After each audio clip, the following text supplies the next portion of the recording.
시청자 여러분 안녕하십니까. 지금부터 전옥현의 안보정론을 시작하겠습니다. 이번 시간에는요 집중적으로 윤석열 파일과 관련해서 말씀을 드리고요, 또 일부 언론에서 또 진중권 파일이 있다 이런 말들이 나오고 있어요. 이런 것들을 중심으로 해서 말씀을 드리고, 오늘 6월 23일인데요 추미애가 결국 대권 출마를 공식적으로 선언합니다. 여기에 대한 이 정치권의 반응 여러분들께 말씀을 드리도록 하겠습니다. 먼저요, 윤석열 지금 현재 굉장히 어려움에 처해 있죠. 윤석열 파일이 지금 도하 언론을 장식하고 있어요. 그래서 여러분들께 이미 말씀을 드렸습니다만은, 윤석열 총장이 어제 이건 괴문서다, 정부 기관이라든가 여권에서 만들었으면 이거는 불법 사찰이다, 거기에 대해서 책임을 져야 한다, 이렇게 얘기를 했습니다. 그래서 일단 이 하루 만에 22일 그러니까 21일까지만 하더라도 일체 대응을 하지 않겠다, 이런 입장을 보였는데요. 단 하루 만에 정면 돌파형으로 입장을 바꿨어요. 그래서 이제 불길이 조금 가라앉는 듯한 이런 지금 분위기인데요. 지금 언론에서 나오는 이 보도들을 보면 우선 세 가지 판본이 있다. 그래서 그 중에 하나가요, 윤석열 X파일, 이런 이 판본에 6장짜리가 있고요. 그 다음에는 윤석열 마누라 제목, 마누라 이런 제목으로 되어 있는 80개 정도의 문서 압축 파일이 되어 있다고 합니다. 그 다음에 또 윤석열 누가 죄인인가 이런 제목의 파일, 이 세 가지 판본이 있어요. 그래서 분량을 보면 윤석열 X 파일은 6쪽짜리로 되어 있고요. 윤석열 마누라 이런 제목은 80개 정도의 문서 압축 파일인데 97.90MB 분량이고, 그 다음에 윤석열 누가 죄인인가 이런 제목의 문서 파일은 238MW 분량으로 되어 있는데요. 이런 판본들 모두 파일 출처, 작성자, 이 파일 내용의 사실 여부, 이것은 불분명하고, 이런 것들이 돌아다니다 보니까 지금 친여 성향의 유튜브 채널에서는 이런 것들을 계속 확대 재생산하고 있고요. 필요하다면 윤석열 총장에서 고소 고발하라, 이런 분위기까지도 나오고 있다, 이렇게 이제 보도들이 나오고 있습니다. 자, 그러다 보니까요, 어쨌든 과거에 보면 일단 이런 이 파일들이, 의혹들이 계속 스캔들들이 나돌아다 보면 이미지에 타격을 주는 건 확실하지 않습니까? 예컨대 이해창 때 김대혁 병풍 사건이 있었죠. 그 다음에 이명박 때 BBK 사건이 있었지 않습니까? 그 다음에 이명박 때 박근혜 대통령의 박근혜 CD가 있었어요. 박근혜 CD. 그래서 이런 것들이 오면 일단 이미지 타격이 주는데, 예를 들어서 이해창 이 병풍 사건은 결정적으로 이해창 후보가 당시에 떨어지는데 결정타를 날렸고요.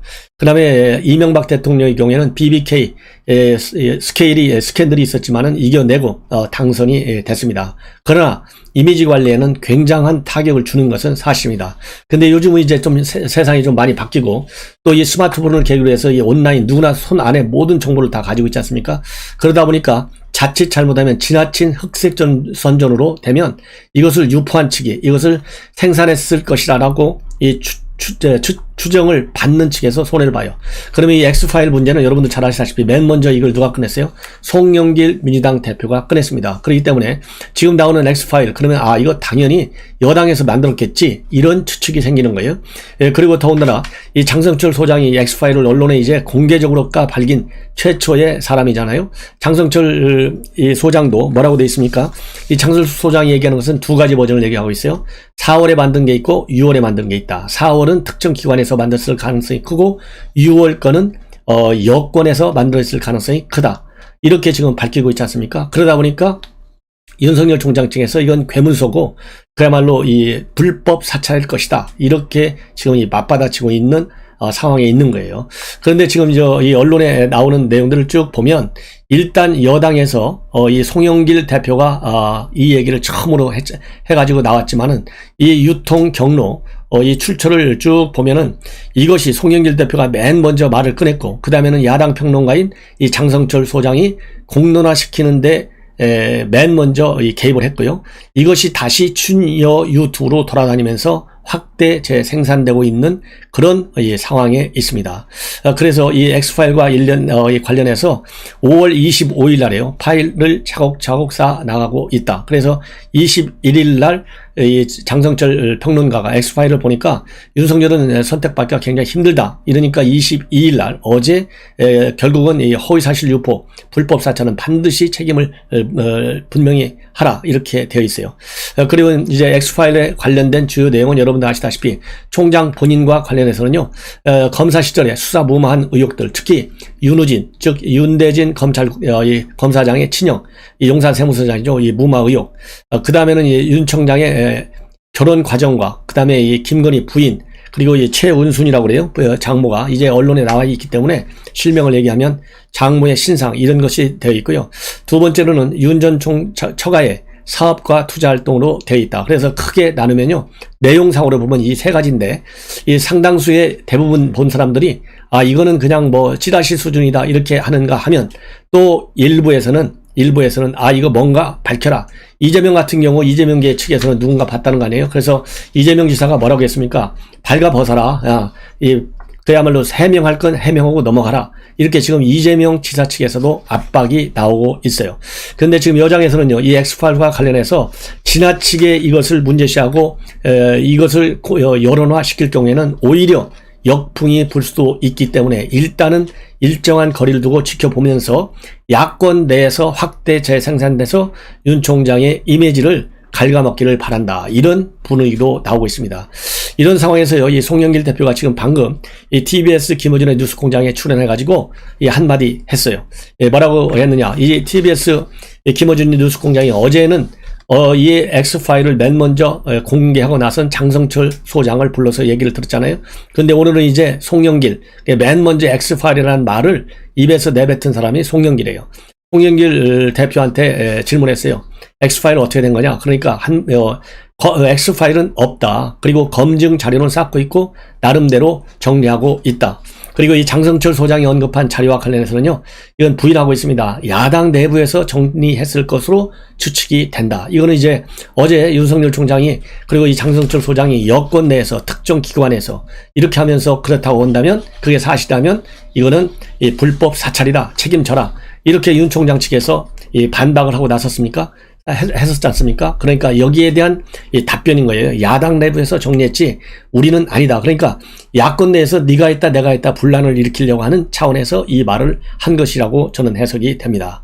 자, 그러면서요, 다음 달 2일 윤 총장 장모의 판결이 난다. 이 문제가 왜 중요하냐면 부인이 법적 지위를 가지고 예산 지원을 받는 건 대통령이 유일한데 대통령 될 사람의 부인은 대통령 못지않게 검증하는 것이 중요하다. 이렇게 해서요, 앞으로도 윤 총장에 관련된 이 검증 자료 쌓고 있다고 하니까 당사자가 윤 총장이니까 당연히 비판을 하겠죠. 핵심 비판 대상은 윤 총장이겠으나 주변 또 이 비판을 또 하지 않겠습니까? 그럴 때 윤 총장 부인 김건희 씨 문제를 본격적으로 거론하겠다고 하는 계산을 지금 하고 있는 거예요. 그러면 윤 총장 장모 판결이 7월 2일 날, 그러니까 요양병원 그야말로 이 건강보험 여기에서 22억 원 정도, 거의 23억 원에 상당하는 이 보상금을 받아냈다. 여기에 책임지라는 것이고요. 그 다음에 장모 측에서는 내가 경영 책임각서는 이미 그러니까 경영 포기각서를 썼는데 내가 왜 그 22억 원을 받아간 거를 내가 책임져야 된다. 나는 나는 무죄다. 이렇게 주장하고 있는데 최근에 검찰은 이 사건과 관련해서 징역형을 구형했어요. 그렇기 때문에 2일날 어떤 형식으로 간데 법원의 판결이 나오게 되어 있습니다. 이러다 보니까요, 제가 보기에는 이 법원 판결 때문에 그런 것 같기도 해요. 일단 윤 총장 측에서는 이제 27일날 대권 선언을 한다. 이렇게 되어 있지 않습니까? 기정사실화 되어 있었는데 느닷없이 이동훈 대변인이 그만두고 나갔어요. 그러다 보니까 이게 준비에 좀 차질이 있다. 그러면서 조금 미뤄질 수도 있다. 이렇게 되어 있는데요.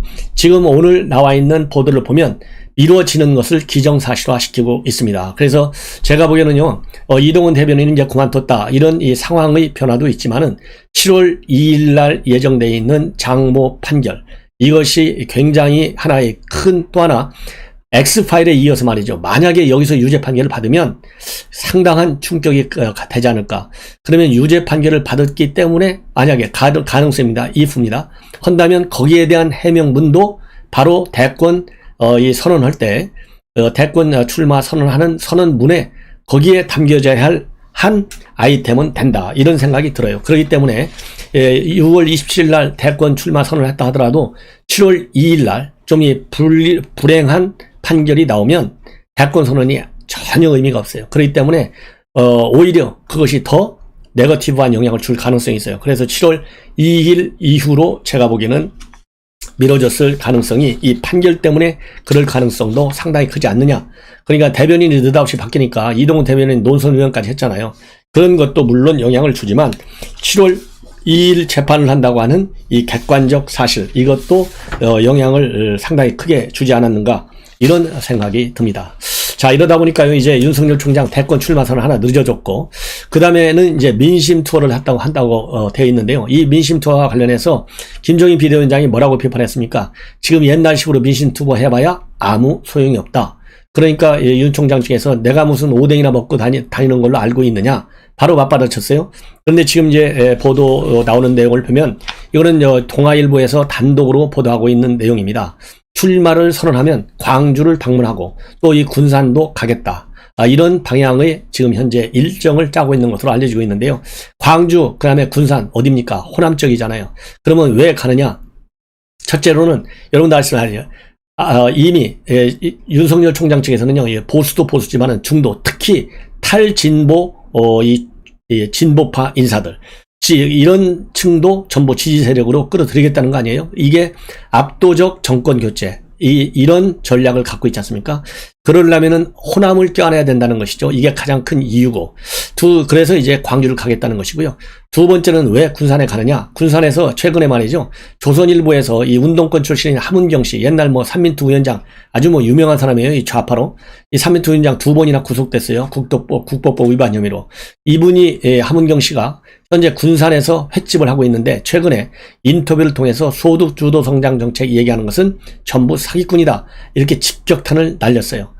그러면서 이 자영업자들 보통 어려운 점이 아니다, 이 얘기를 했지 않습니까? 이것이 윤 총장에게 굉장히 크게 다 왔다는 겁니다.